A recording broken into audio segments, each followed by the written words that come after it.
অন্য দিনের থেকে আজকে অফিস থেকে বাড়ি আসতে একটু বেশি লেট হয়ে গেল, কারণ অফিসে কিছু কাজকর্ম ছিল, সেগুলো সারতে প্রায় রাত 11টা বেজে গেল। সেই সমস্ত কাজকর্ম সেরে আমি আর আমার সহকর্মী গাড়ি করে যাচ্ছিলাম বাড়ি। হঠাৎ গাড়িটি মাঝ রাস্তায় বন্ধ হয়ে যায়। আমি তখন আমার সহকর্মীকে বলি, বিজয়, তোমাকে আমি টাকা দিয়েছিলাম গাড়িটা ফুল ট্যাঙ্ক করার জন্য, গাড়িটা ফুল ট্যাঙ্ক করেছিলে? তখন বিজয় উত্তরে বলে, হ্যাঁ স্যার, আমি করেছিলাম তো ফুল ট্যাঙ্ক। যদি তুমি ফুল ট্যাঙ্ক করেই থাকো তাহলে গাড়ির মিটারে তেল নেই দেখাচ্ছে কেন?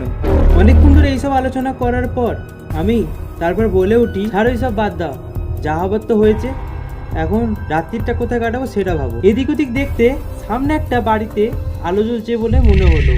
আমি আর আমার সহকর্মী সেই বাড়ির দিকে উদ্দেশ্যে রওনা দিলাম।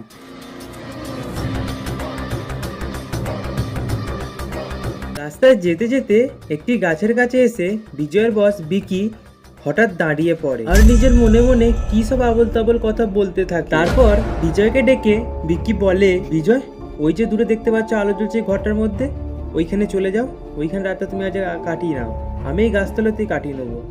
এই গাছতলায় যে আরাম, তার মতো আরাম ঘরে নেই। কিন্তু স্যার, এই জায়গাটা ঠিক তো সুবিধার মনে হচ্ছে না, এই ফাঁকা জায়গায় রাত কাটাবেন?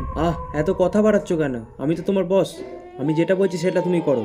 বিজয়ের বস বিকি এইভাবে ধমক দিয়ে কথাটা বলার পর সে তার কথা শুনে নেয় এবং চুপচাপ সেই ঘরটিতে চলে যায়।